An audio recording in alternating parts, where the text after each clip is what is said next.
Hello everyone, welcome to our YouTube channel Sarova academy. जैसा कि आप हमारी पिछली वीडियोस में देख रहे हैं, हमने सितंबर एग्जाम के लिए रिवीजन वीडियो स्टार्ट करी हुई हैं, जिसमें हम 10th क्लास के साइंस एंड मैथ जो सब्जेक्ट हैं, इनके जो मेन चैप्टर्स हैं जो फर्स्ट टर्म में हो जाते हैं, उनको डिस्कस कर रहे हैं। तो उसको ही आज कंटिन्यू करेंगे। आज हम मैथ का चैप्टर इंट्रोडक्शन टू ट्रिग्नोमेट्री से इंपॉर्टेंट जो भी क्वेश्चन आपके रहते हैं, जो भी इंपॉर्टेंट टाइप के क्वेश्चन है, वो सारे क्वेश्चन हम आज इस वीडियो में डिस्कस करेंगे। तो आपने ये सारे सम और इनसे रिलेटेड जो भी सम आपकी बुक में दिए हुए हैं, उनकी प्रैक्टिस कर लेनी है। इससे बाहर आपका कुछ भी नहीं आएगा। ठीक है जी, तो स्टार्ट करते हैं हमारी आज की वीडियो। तो वीडियो स्टार्ट करने से पहले आपको ट्रिग्नोमेट्री से रिलेटेड कुछ चीजें पता होनी चाहिए। ठीक है, अक्सर बच्चों को ट्रिग्नोमेट्री वाला चैप्टर डिफिकल्ट लगता है क्योंकि उनको साइन कॉस की वैल्यूज का नहीं पता होता। ठीक है, तो इस चैप्टर को करने से पहले आपने क्या है, कुछ वैल्यूज लर्न करनी है, कुछ फॉर्मूलाज अपने ध्यान में रखने हैं। तो स्टार्ट करते हैं। सबसे पहले तो एक निमोनिक है जो आपने अपने माइंड में रखना है। वो क्या है? पंडित बद्री प्रसाद हर हर बोले, सोना चांदी तोले। ठीक है जी, तो इसका क्या मीनिंग है? देखो, एस से क्या होएगा? Sine theta. सी से क्या है? Cos theta. टी से क्या है? Tan theta. क्लियर है जी? तो अब इनकी हम वैल्यूज कैसे निकालेंगे? देखो, एस के ऊपर जो वैल्यू लिखी हुई है, इनके ना ऐसे क्या लगा हुआ है? डिवाइड का साइन है। मतलब क्या है? ये वैल्यू न्यूमिनेटर में है, ये डिनोमिनेटर में है। तो हम यहां से क्या कंक्लूड करेंगे? Sine theta is equals to P upon H. अब ये पी क्या है, एच क्या है? अब देखो, कोई राइट एंगल ट्राइंगल होती है, यहाँ पे 90 डिग्री का एंगल, यहाँ पे कोई एंगल है थीटा। ठीक है, तो हमारे पास ये जो वैल्यू होती है, देखो ये वाला जो है, इसको हम परपेंडिकुलर बोल देते हैं। ये वाली जो लॉन्ग साइड है, इसको हम हाइपोटेन्यूस बोल देते हैं। और जो ये वाला है, जिस साइड पे दोनों एंगल्स हैं, 90 डिग्री का एंगल भी है और वो एंगल जिसके ऊपर आपका एंगल गिवन है, तो इसको हम बेस बोल देते हैं। ठीक है जी, तो अब इससे हमने अपनी वैल्यूज को रिलेट करना है। Sine theta is equals to P upon H. ऐसे ही कॉस थीटा, कॉस थीटा के ऊपर क्या लिखा है? B upon H, base upon hypotenuse. Then tan theta, वो किसके इक्वल है? P upon B, perpendicular upon base. Clear है जी? तो आपने ये सारी वैल्यूज अपनी नोटबुक में नोट करनी है। उसके बाद इसका कुछ रिवर्स भी होता है। साइन का रिवर्स होता है कॉसिकेंट थीटा। वो क्या होएगा? इसका रेसिप्रोकल एच अपॉन पी। इसका क्या होता है? सीकेंट थीटा, कॉस का, वो क्या होएगा? H upon B. ऐसे ही टेन का जो ऑपोजिट है, वो क्या होएगा? Cot theta, that is B upon P. Clear है जी? आपने इस वैल्यूज को अपने ध्यान में रखना है। ये इस चैप्टर को करने के लिए सबसे इंपॉर्टेंट चीज है। ठीक है जी, तो इसको हर सम, जब भी कभी आपने ट्रिग्नोमेट्री का कोई सम सॉल्व करना है, तो आपने इसको ध्यान में रखना है। क्लियर है जी? तो अब इनको यूज करके हम अपने सम जो है उनको स्टार्ट करते हैं।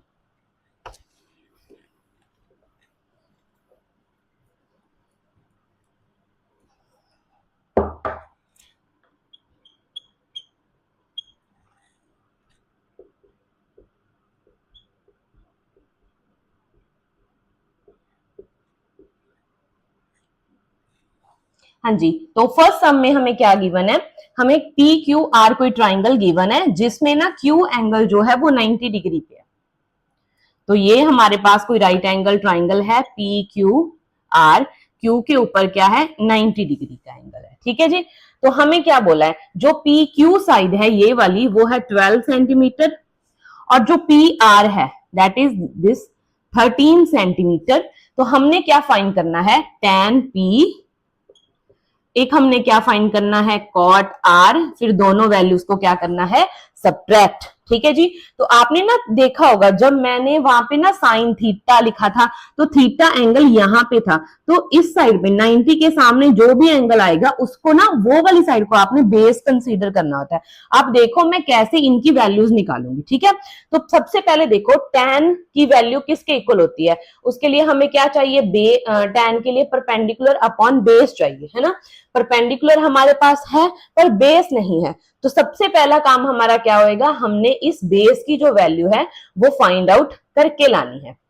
ठीक है जी, तो फाइंड करते हैं। देखो हमारे पास क्या होता है, आपने पाइथागोरस थ्योरम सुनी होगी। पाइथागोरस थ्योरम हमें क्या कहती है, हाइपोटेन्यूज का square is equals to perpendicular square plus base का होल स्क्वायर। तो हाइपोटेन्यूज कितना है 13, 13 square is equals to perpendicular कितना है 12 स्क्वायर, बेस हमें पता नहीं है।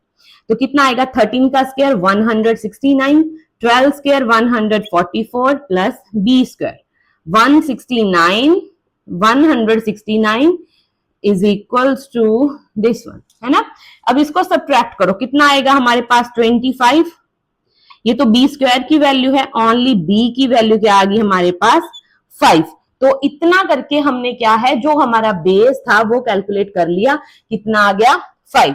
तो सबसे पहले तो आपने सारी साइड्स फाइंड आउट कर लेनी है bye using Pythagoras theorem. Clear है जी। इसके बाद जो भी हमें फाइंड करने के लिए बोलेंगे हम उसको सॉल्व करेंगे। अब देखिए हमें पहले क्या फाइंड करना है, tan p। तो देखो p यहां पे है, q यहां पे है, r यहां पे है। तो हमें p क्या कहा है ना, तो p मतलब ये वाली साइड और ये। तो जिस साइड के ऊपर ये वाला p वाला एंगल और 90 डिग्री है वो हमारा अब क्या हो जाएगा बेस, और जो साइड ये वाली है वो क्या हो जाएगा हमारा परपेंडिकुलर। ये दोनों एक्सचेंज हो जाती हैं जब भी कभी ये एंगल चेंज होएगा। अगर आर बोलेंगे तो ये हमारा बेस होएगा, अगर पी वाला एंगल बोलेंगे तो ये हमारा बेस होएगा। क्लियर है जी। तो इसके लिए एक तो आपने 90 डिग्री वाला एंगल और जो एंगल हमें गिवन है उसका ध्यान रखना है। ये इस चैप्टर का ना डीप कॉन्सेप्ट है, क्योंकि बच्चे इसमें गलती करते हैं, वो सारी वैल्यू ना एक ही तरह से निकाल देते हैं तो आंसर नहीं आता। तो आपने ये कंसीडर करके चलना है पहले से ही कि ट्राइंगल में कौन सा एंगल फाइंड करने को बोला है, तो उसके अकॉर्डिंग आपने एंगल लेना है। ठीक है जी। तो देखो यहाँ पे मेरे पास ये वाली वैल्यू सेम रहेगी, वैल्यू को चेंज नहीं करना। यहाँ पे कितनी वैल्यू थी 12, तो 12। यहाँ पे कितनी थी 5, तो 5। ठीक है जी। तो हमारे पास फॉर्मूला क्या होता है, tan p परपेंडिकुलर, हाँ जी, तो परपेंडिकुलर अपॉन बेस ये होता है ना हमारे पास फॉर्मूला। अब हमारे पास परपेंडिकुलर कितना है 5, बेस कितना है हमारे पास 12। तो tan p की वैल्यू आ गई 5 अपॉन 12। ऐसे ही हम अब फाइंड करेंगे cot r। कॉट आर क्या होएगा, पहली बात तो कॉट जो होता है वो क्या होता है, टैन का ओपोजिट होता है, रिवर्स होता है, ऐसे कह लो रेसिप्रोकल होता है। अगर टैन पी अपॉन बी है तो कॉट क्या होएगा, बी अपॉन पी।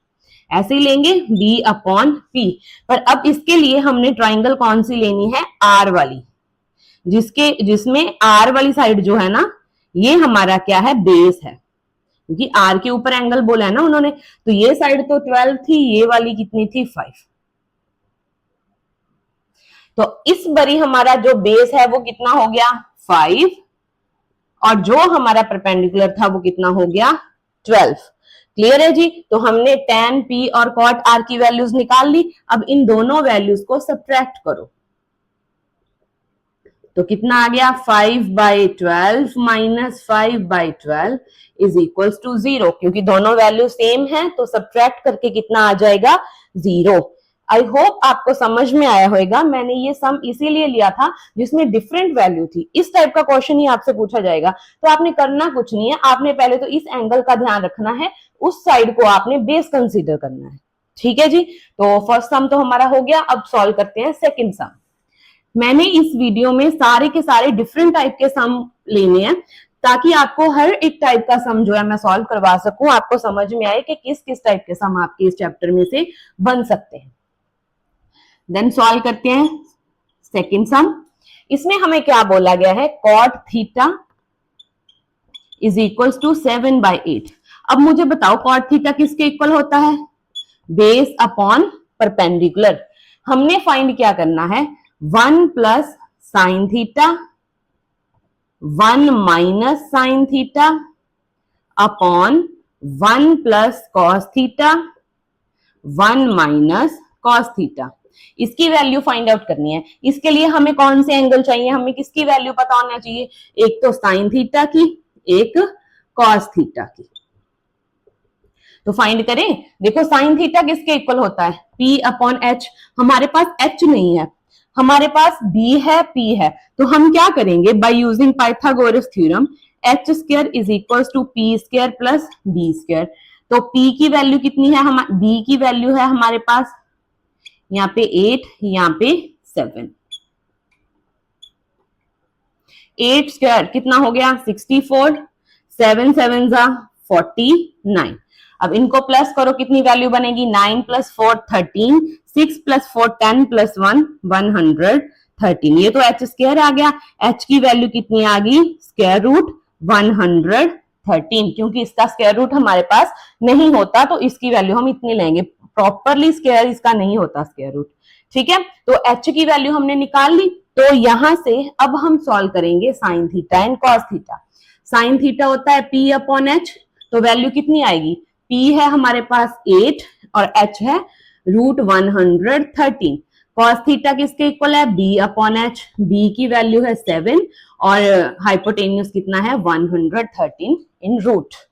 ठीक है जी, तो ये वाली वैल्यूज को अब यहाँ पे पुट करो, क्या बनेगा 1 + 8/113, 1 - 8/113 इन रूट अपॉन 1 प्लस, अब कॉस की वैल्यूज पुट करो,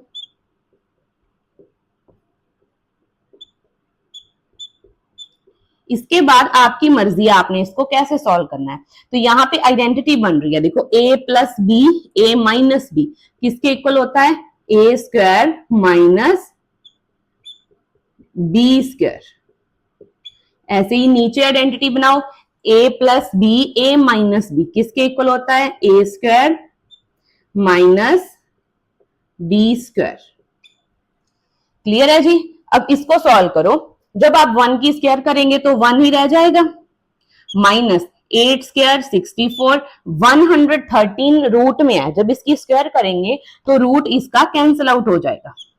ऐसे ही 1 - 7² 49, यहाँ पे 113। अब दोनों का अलग अलग से हमने क्या ले लेना है एलसीएम, यहाँ पे 113 है तो यहाँ पे बनाओ तो क्या हो जाएगी क्रॉस प्रोडक्ट, तो 113 यहाँ पे आ गया -64/113। देन हमारे पास क्या है, यहाँ पे भी सेम वैसे ही। अब ये वाले 113 से ये वाला 113 तो कैंसिल आउट हो गया। 113 में से अगर हम 64 को माइनस करें तो हमारे पास कितना बचेगा 49, और 139 से 49 हम माइनस करें तो कितना, 13 से 49 माइनस करेंगे तो कितना बचेगा 64। तो ये सॉल्व करके जो हमारी वैल्यू आ गई है वो हमारा इसका क्या है आंसर है। क्लियर है जी। तो ऐसा करके आपने इस सम को सॉल्व कर लेना था। आई होप आपको यहां तक सारे का सारा सम क्लियर हुआ होगा। अब इसके बाद प्रोसीड करते हैं हम अपने नेक्स्ट सम के ऊपर।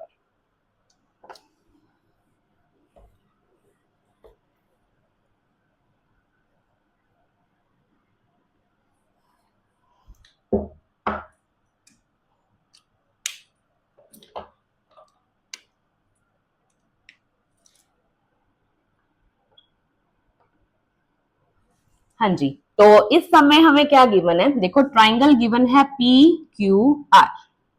अब PQR में जो एंगल है वो फिर से हमें 90 डिग्री के ऊपर ही दिया, Q एंगल के ऊपर ही दिया हुआ है 90 डिग्री, और यहाँ पे कहीं पे P है, यहाँ पे क्या होएगा R होएगा। क्लियर है जी। आपको PQ की वैल्यू गिवन है 5 सेंटीमीटर, और एक और चीज गिवन है PR + QR = 25, ये हमें गिवन है।